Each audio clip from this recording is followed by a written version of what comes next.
Tamil Nadu assembly ಎಲೆಕ್ಷನ್ಗೆ ಇನ್ನೇನು ಕೆಲವೇ ತಿಂಗಳುಗಳು ಮಾತ್ರ ಬಾಕಿ. ಈ ಸಂದರ್ಭದಲ್ಲಿ ತಮಿಳುನಾಡು ರಾಜಕೀಯದಲ್ಲಿ ಸಂಚಲನ. ಶಶಿಕಲಾರಿಂದ ಹೊಸ ಪಕ್ಷ ಸ್ಥಾಪನೆ. ತಮಿಳುನಾಡು ರಾಜಕೀಯ ದಿನ ಕಳೆದ ಹಾಗೆ ಕಾವೇರ್ತಾ ಇದೆ. ರಾಮನಾಥಪುರಂನಲ್ಲಿ ನಡೆದ ಬೃಹತ್ ಸಮಾವೇಶದಲ್ಲಿ ಶಶಿಕಲಾ ಹೊಸ ಪೊಲಿಟಿಕಲ್ ಪಾರ್ಟಿಯ ಘೋಷಣೆ. ಧ್ವಜದಲ್ಲಿ ಅಣ್ಣಾದೊರೈ, ಎಂಜಿಆರ್ ಮತ್ತು ಜಯಲಲಿತಾರ ಫೋಟೋ ಇದೆ. ದ್ರಾವಿಡ ಸಿದ್ಧಾಂತದ ಅಡಿಯಲ್ಲಿ ಬಡವರ ಕಲ್ಯಾಣಕ್ಕಾಗಿ ಈ ನಿರ್ಧಾರ ಎಂದ ಶಶಿಕಲಾ. ಜಯಲಲಿತಾ ಅವರ ಜನ್ಮದಿನದಂದೇ ಸಕ್ರಿಯ ರಾಜಕೀಯಕ್ಕೆ ಅಧಿಕೃತವಾಗಿ ಮರುಪ್ರವೇಶ. ಪಕ್ಷದ ಹೆಸರನ್ನ ಶೀಘ್ರದಲ್ಲೇ ಘೋಷಿಸುವುದಾಗಿ ಕಾರ್ಯಕರ್ತರಿಗೆ ಭರವಸೆ.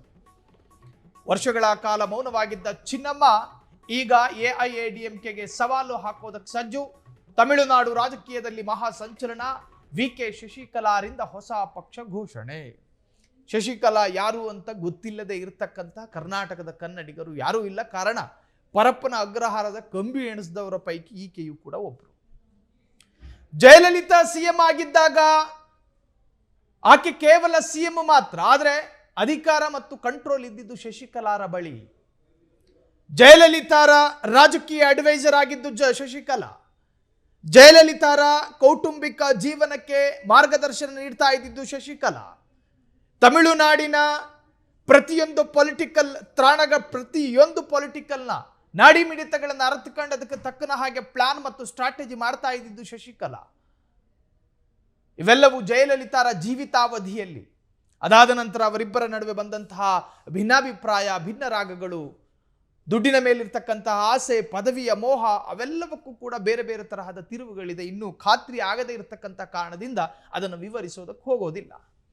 ದ್ರಾವಿಡರ ಕೋಟೆ ತಮಿಳುನಾಡು. ಆ ತಮಿಳುನಾಡಿನಲ್ಲಿ ಒಂದಷ್ಟು ರಿಜಿನಲ್ ಪಾರ್ಟಿಗಳು ಪವರ್ಫುಲ್ಲು. ಆ ಪೈಕಿ ಡಿಎಂಕೆ, ಆ ಪೈಕಿ ಎಐಎಡಿಎಂಕೆ, ಆ ಪೈಕಿ ಇತ್ತೀಚೆಗೆ ಸ್ಥಾಪಿತಗೊಂಡ ಟಿವಿಕೆ, ಇತ್ತೀಚೆಗಷ್ಟೇ ಆಕ್ಟಿವ್ ಪಡೆದುಕೊಳ್ತಾ ಇರುವಂತಹ ಕಾಂಗ್ರೆಸ್ ಮತ್ತು ಬಿಜೆಪಿ. ಈ ಎಲ್ಲದರ ನಟ್ಟ ನಡುವೆ ತಮಿಳುನಾಡು ಅನ್ನುವುದು ಒಂದು ಹಿಂದೂ ಸಂಪ್ರದಾಯಬದ್ಧವಾದ ರಾಜ್ಯ. ಆದರೆ ರಾಜಕಾರಣದಲ್ಲಿ ಧರ್ಮವನ್ನು ತರೋದಿಲ್ಲ. ಅದು ಆ ರಾಜ್ಯದ ವೀಕ್ನೆಸ್.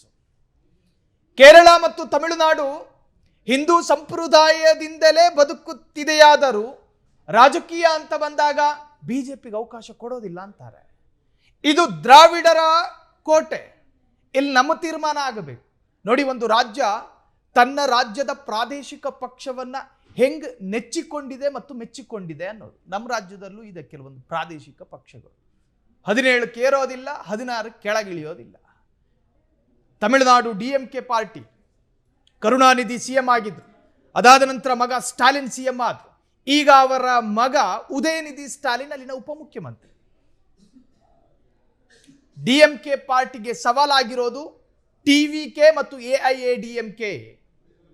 ಈಗ ಶಶಿಕಲಾ ಹೊಸ ಪಾರ್ಟಿಯನ್ನು ಸ್ಥಾಪನೆ ಮಾಡಿದ್ರೆ ಕತೆ ಏನು ಅಂದ್ರೆ ಮತ ವಿಭಜನೆಗಳಾಗ್ತವೆ. ಎಐಎಡಿಎಂಕೆಗೆ ಟಕ್ಕರ್ ಕೊಡೋ ತರಹದ ಹೊಸ ಪಾರ್ಟಿಗಳು ಹುಟ್ಟುಕೊಳ್ತವೆ. ಈಗಾಗಲೇ ಎಐಎಡಿಎಂಕೆ ಮತ್ತು ಬಿಜೆಪಿ ಅಧಿಕೃತವಾದಂತಹ ಅಲೈನ್ಸ್ ಆಗಿದ್ರು. ಅಲ್ಲಿಗೆ ಹೋಗೋ ಮತಗಳು ಶಶಿಕಲಾರಿಗೆ ಬಂದ್ರೆ ಮತ ವಿಭಜನೆ.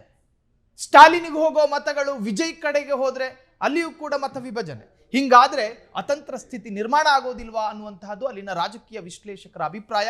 ಒಟ್ಟಾರೆ ತಮಿಳುನಾಡಿನಲ್ಲಿ ರಾಜಕೀಯ ಸಂಚಲನವೊಂದು ಸಾಕ್ಷಿಯಾಗಿದೆ. ಅದಕ್ಕೆ ಶಶಿಕಲಾರ ಹೊಸ ಪಾರ್ಟಿ ಈಗ ಮುಂಚೂಣಿಯಲ್ಲಿದೆ. ಕ್ಷಣ ಕ್ಷಣದ ಸುದ್ದಿಗಳಿಗಾಗಿ ಫ್ರೀಡಂ ಟಿವಿ ಸಬ್ಸ್ಕ್ರೈಬ್ ಮಾಡಿ, ಲೈಕ್ ಮಾಡಿ ಹಾಗೂ ಫಾಲೋ ಮಾಡಿ. ಹೊಸ ಸುದ್ದಿಗಳ ನೋಟಿಫಿಕೇಶನ್ಗಾಗಿ ಬೆಲ್ ಐಕಾನ್ ಮೇಲೆ ಕ್ಲಿಕ್ ಮಾಡಿ.